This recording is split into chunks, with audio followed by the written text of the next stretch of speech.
11월 25일 월요일 오늘의 말씀입니다. 오늘의 말씀은 요한계시록 3장 14절로 22절까지의 말씀입니다.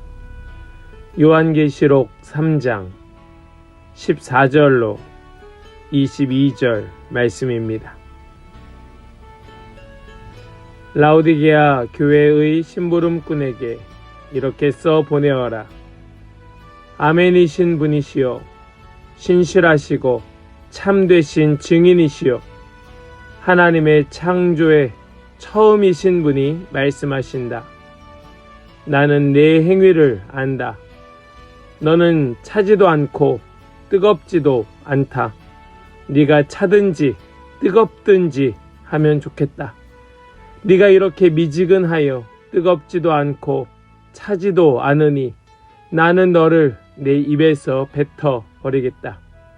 너는 풍족하여 부족한 것이 조금도 없다고 하지만 실상 너는 네가 비참하고 불쌍하고 가난하고 눈이 멀고 벌거벗은 것을 알지 못한다. 그러므로 나는 네게 권한다. 네가 부유하게 되려거든 불에 정련한 금을 내게서 사고 내 벌거벗은 수치를 가려서 드러내지 않으려거든 흰 옷을 사서 입고 내 눈이 밝아지려거든 안약을 사서 눈에 발라라. 나는 내가 사랑하는 사람은 누구든지 책망도 하고 징계도 한다. 그러므로 너는 열심을 내어 노력하고 회개하여라. 보아라, 내가 문 밖에 서서 문을 두드리고 있다. 누구든지 내 음성을 듣고 문을 열면 나는 그에게로 들어가서 그와 함께 먹고 그는 나와 함께 먹을 것이다. 이기는 사람은 내가 이긴 뒤에 내 아버지와 함께 아버지의 보좌에 앉은 것과 같이 나와 함께 내 보좌에 앉게 하여 주겠다. 귀가 있는 사람은 성령이 교회들에 하시는 말씀을 들어라. 아멘. 살아계신 하나님의 말씀입니다. 아멘.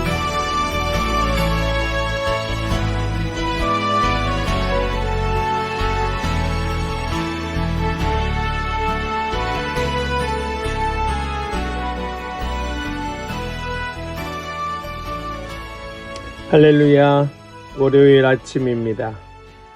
오늘도 우리에게 말씀 주시는 주님을 찬양합니다. 우리에게 주시는 말씀이 우리의 생명의 양식이 되고 우리의 걸어갈 길의 빛이 되기를 간절히 소망합니다.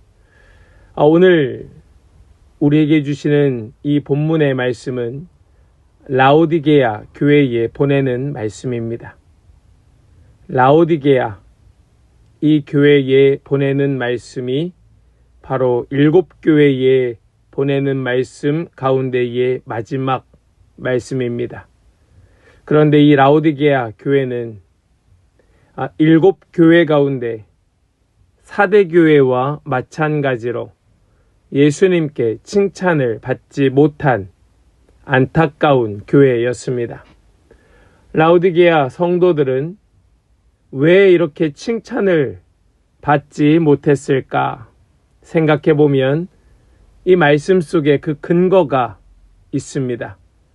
그것을 한마디로 하자면 그리스도인으로서의 정체성, 아이덴티티를 확립하지 못하였기 때문에 그러합니다. 교회는 출석하였지만 때로 열심히 믿는 것 같았지만 그들은 그리스도인이라는 사실에 자신의 정체성을 두고 살지 못했던 것입니다. 즉, 교회의 한 발, 세상의 한 발을 걸치고 뜨겁지도 차갑지도 않은 그저 대충 얼버무리며 살아갔던 자들. 그래서 교회 안에서도 별로, 세상에서도 별로인 사람이 되었던 것입니다. 이렇게 그리스도인으로서의 정체성을 분명하게 갖추지 못한 상태에서 성령의 능력, 하나님의 권세를 찾고 붙들기보다 세상의 능력, 세상의 권력을 탐하다 보니 결국은 예수님으로부터 강력한 경고의 말씀을 들어야 했던 것입니다. 사랑하는 여러분, 여러분들은 그리스도인으로서의 정체성이 분명하십니까? 정말로 세상이 아닌 오직 예수만 붙들고 예수 닮는 삶에 생명을 걸고 있습니까? 오늘 이 라오디게아 교회에 보내는 말씀이 나에게 주시는 하나님의 음성으로 들리기를 축복합니다. 그리고 우리 월요일 오늘부터 또 시작되는 일주일 동안 이 세상 가운데에서의 삶이 세상 속에 있는 빛으로 세상 가운데 살아가는 그리스도인으로 우뚝 서서 반드시 승리하는 그런 은혜가 있기를 간절히 축복합니다. 오늘 말씀 속에 먼저 우리에게 무엇을 말씀하고 있는가? 이 각 교회에 보내는 편지 제일 먼저 등장하는 말씀을 보면 예수님이 어떤 분이신지를 설명하고 있습니다. 우리 14절 말씀을 먼저 보시면 14절에 이렇게 말씀합니다. 라오디게아 교회의 심부름꾼에게 이렇게 써보내어라. 아멘이신 분이시요 신실하시고 참되신 증인이시요 하나님의 창조의 처음이신 분이 말씀하신다. 여기 예수님을 뭐라고 설명하는가? 아멘이신 분이요. 여기 아멘이라는 말씀의 의미는 진실하신 분이시요 정직하신 분이시요 우리가 알고 있는 바로 그분, 그 하나님의 모습, 형상을 가지신 분, 바로 그분께서 말씀하신다. 그분은 충성되고 신실하고 참 증인 되시고 거짓이 섞이지 아니하신 분, 또 창조의 근본으로서 세상 모든 것을 소유하시는 그 정직함으로 그 거짓 없는 바로 그분으로서 세상을 통치하시는 분이라고 말씀은 우리에게 예수님을 소개하고 있습니다. 여기에서 우리는 예수님의 모습을 보면서 라오디게아 교회가 어떤 교회였구나, 뭘 말씀하려 하시는구나 하는 것을 알게 되죠. 15절 말씀 이어서 보시면 나는 내 행위를 안다. 너는 차지도 않고 뜨겁지도 않다. 네가 차든지 뜨겁든지 하면 좋겠다. 그러니까 이 라오디게아 교회의 문제점은 정직하지 않았다는 겁니다. 차갑지도 않고 뜨겁지도 않다는 것은 주님 앞에 정직하지 못하다는 겁니다. 신실하지 아니하고 참 증인되지 아니하고 온전히 예수 그리스도의 다스림을 받지 않고 있는 교회가 라오디게아 교회였다는 겁니다. 16절 말씀에서 뭐라고 말씀합니까? 마지막에 나는 너를 내 입에서 뱉어버리겠다. 그 정직하지 못함, 그 참 증인되지 않는 삶, 예수 그리스도의 온전한 지배를 거부하는 너를 뱉어버리겠다. 너무 무서운 말씀 아닙니까? 이 라오디게아 교회, 그들은 정말 겉으로는 열심으로 신앙생활 하는 것처럼 보였습니다. 교회 열심히 나가고 헌금 열심히 하고, 또 이 라오디게아 교회는 부자 교회입니다. 여기는 관광지예요. 이 라오디게아 지역은 온천수가 나오는 지역이었습니다. 히에라폴리스라고 하는 그 도시, 온천수가 나오는 도시와 또 차가운 물이 흐르는 골로새 사이에 있던 도시가 라오디게아였습니다. 그러니까 온천수와 차가운 물이 만나는 지역에 있는 그런 도시였던 겁니다. 아주 많은 사람들이 찾는 관광지, 뜨거운 물도 즐기고 차가운 물도 즐길 수 있는. 그런데요, 이 히에라폴리스에 있는 온천수를 끌어다가 쓰는데 도중에 이 물이 식어버려서 라오디게아 지역에 이르게 되면 이게 적당히 식어버리는 겁니다. 이 물이 계속해서 뜨겁지 않고 뜨뜨미지근한 물로 되어버리는 겁니다.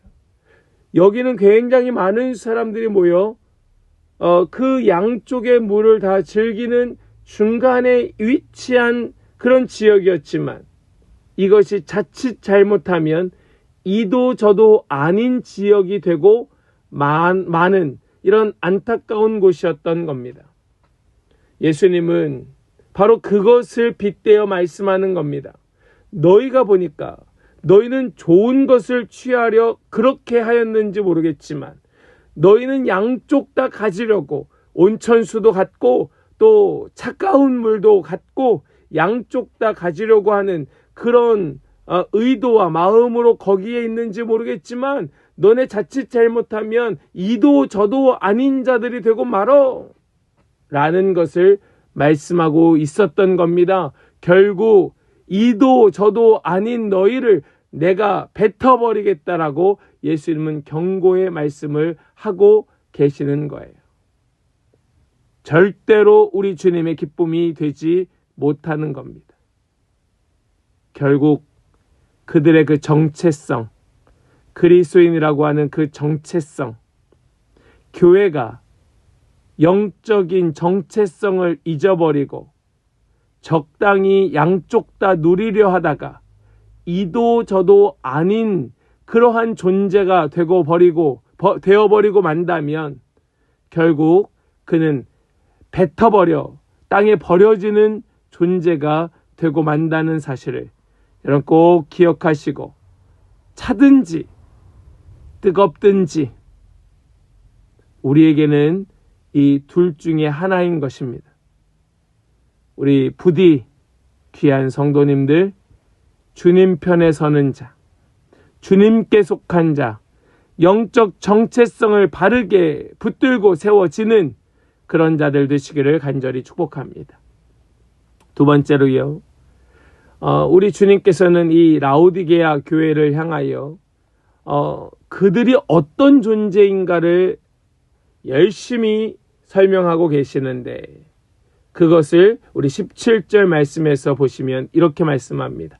너는 풍족하여 부족한 것이 조금도 없다고 하지만 실상 너는 네가 비참하고 불쌍하고 가난하고 눈이 멀고 벌거벗은 것을 알지 못한다.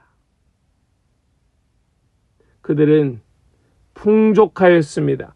부족한 것이 조금도 없었습니다. 말씀드렸던 것처럼 그들은 부자였습니다. 돈이 많았습니다. 넉넉했습니다. 그들은 어떤 로마 황제의 지원이 필요 없을 정도로 그런 넉넉한 곳이었습니다. 그런데 그 교회는 세상과 구분되지 않는 교회였습니다.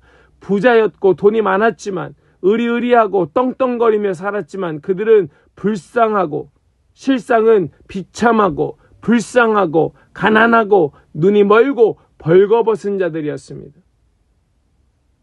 세상 가치관을 따르고 적당히 한 발 걸치고 살아가는 자들, 그들의 정체성은 바로 비참하고 불쌍하고 가난하고 눈이 멀고 벌거벗은 것이 그들의 정체성이었던 것입니다. 그러니 돈이 많다는 것이 무슨 소용이 있습니까? 부유하고 넉넉하다는 것이 무슨 의미가 있습니까? 그것이 무슨 유익이 있습니까? 그래도 돈이 많으면 좋지요. 그것 자체가 잘못된 생각이죠. 그래도 넉넉한 것이 좋은 것 아닙니까? 그 말 자체가 틀린 말이죠. 그것이 관계없고 그것이 상관없는 자가 되어야죠. 돈이 많고 적음이 나의 삶에 조금도 문제되지 않고 나의 넉넉함이 내 삶에 어떠한 영향도 되지 않는 자에게 주님은 물질도 주시고 때로는 그래 가난하게도 하셔서 하나님의 원하시는 뜻대로 사용하실 수 있는 것 아닙니까? 여전히 그 마음 속에 생각 속에 그래도 여유 있으면 좋지, 그래도 넉넉하면 좋지라고 생각하는 그 자에게 어떻게 주님께서 물질을 맡기겠습니까? 잘못된 생각을 갖고 있는 자에게. 바로 라우디게아 교회가 그런 교회였다는 겁니다.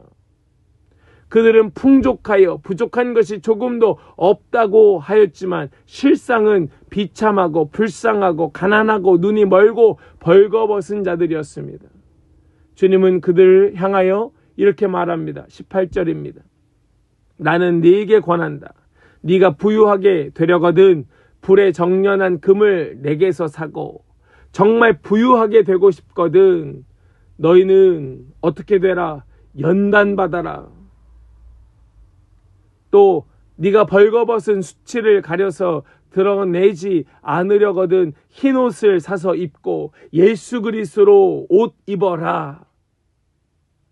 네 눈이 밝아지려거든 안약을 사서 눈에 발라라. 오직 주님의 말씀으로 주님의 새 생명으로 거듭나라. 완전히 시선을 바꾸고 그 가치관을 바꿔야지. 안 그러면 너는 가망 없다. 이것이 우리 주님의 말씀인 것입니다. 라우디게아의 유명한 상품은 검은 양털로 만든 옷감이었습니다.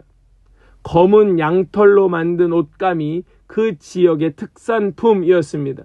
그런데 예수님께서는 그것을 빗대어 말씀하시면서 너희의 죄가 얼마나 검은지 깨닫고 오직 예수 그리스도의 옷으로 너희의 수치를 가려라.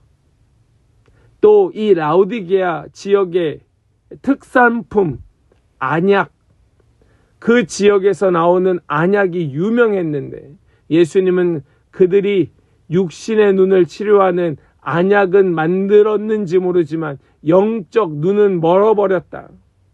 그들은 아무것도 보지 못하는 자가 되었다. 질책하시면서 완전히 그 안에 속사람이 새롭게 될 것을 명하고 계셨던 것이지요. 교회는 세상에 속한 것이 아닙니다. 더 이상 교회 안에 세상의 가치관, 세상의 판단 기준, 세상의 지식과 학문, 세상의 이치, 세상의 상식, 세상의 합리, 이러한 것들이 교회 안에 발붙이지 못하도록 오직 말씀으로 적당히 교묘하게 나의 유익을 대변하는 잘못 해석된 말씀이 아니라 올곧게 말씀대로 해석된 말씀, 그것만 남는 은혜가 있기를 간절히 소망합니다. 세 번째로요. 오늘 그래서 예수님께서는 이 라우디게아 교회를 향하여 이렇게 말씀하십니다. 19절입니다. 나는 내가 사랑하는 사람은 누구든지 책망하고 징계도 한다. 그러므로 너는 열심을 내어 노력하고 회개하여라. 아멘. 열심을 내어 노력하고 회개하여라. 여기 책망이라는 단어가 여러 번 나옵니다. 여기 책망이라고 하는 것은 우리 주님께서 나를 혼내시는가 보다 그런 의미가 아닙니다. 말씀하여 주시는데, 주님께서 말씀하여 주시는데 좀 깨달아라, 알아차려라. 이것이 책망의 의미입니다. 깨닫게 하다, 징계하다. 징계라고 하는 것은 바로 우리 주님께서 모든 주권을 갖고 계신다는 것을 뜻하는데, 내가 받는 고난, 내가 당하는 시험이 바로 주님의 징계라고 말씀하는 겁니다. 우리의 죄로 말미암아 나의 죄로 겪게 되는 그 어려운 고난들이 바로 하나님 주권 아래에 있는 징계라 말씀하면서 너 그거 알아차려야 된다. 깨달아야 된다. 그것에 열심을 내어 노력하고 돌이켜라 말씀하고 계신 거예요. 그 예수님께서 얼마나 이것을 깨닫게 하기를 원하시는지 20절 말씀을 보십시오. 우리 주님의 열심입니다. 보아라, 내가 문 밖에 서서 문을 두드리고 있다. 누구든지 내 음성을 듣고 문을 열면 나는 그에게로 들어가서 그와 함께 먹고 그는 나와 함께 먹을 것이다. 우리 주님께서 우리를 향하여 열심을 내어 노력하고 계십니다. 우리도 깨닫기를 위하여 더 열심히 몸부림치고 우리 주님께로 내 마음을 돌이켜야 하는 것입니다. 우리 날마다의 삶에서 이것이 끊임없이 계속되는 겁니다. 열심을 내어 노력하고 회개하는 것 말입니다. 바로 그가 이기는 자 될 줄을 믿습니다. 교회 안에 우리는 어렵지 않게 어려움과 갈등을 경험하게 됩니다. 이것은 반드시 우리가 풀어야 되고 해결해야 되고 이겨야 될 숙제입니다. 이것을 어떻게 이겨낼 것인가? 다른 방법이 없습니다. 열심을 내어 노력하고 주님의 마음, 주님의 뜻, 주님의 그 계획하심, 주님의 행하시는 우리 주님의 열심을 더 알기 위하여 노력하고 회개하는 것입니다. 그것이 해결 방법인 줄로 믿습니다. 교회가 예수님과 함께하지 못하고 있다는 사실을 깨닫는다면 머뭇거려서는 안 됩니다. 돌이켜야 됩니다. 변화해야 합니다. 새로워져야 됩니다. 나 자신부터 겸손히 엎드려야 됩니다. 그것으로부터 교회는 새로워지는 줄 믿습니다.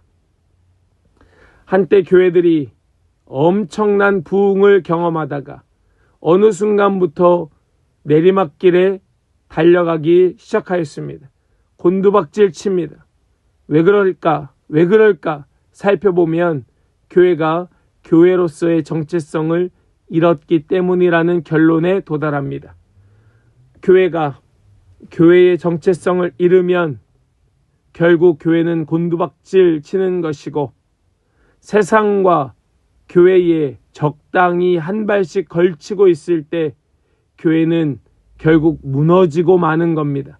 본질에서 벗어나 정체성을 잃어버릴 때 결국 교회는 무너지지만 열심으로 노력하고 회개하여 주님을 더 알기를 소망하고 더 겸손하게 주님만 바라보면서 매달리면서 결국 우리 주님께서 승리하셨다는 사실을 외치고 고백하면서 나아갈 때 다시 그 갈망으로 회개하여 일어나는 자들을 통하여 복음은 부흥케 하는 것입니다.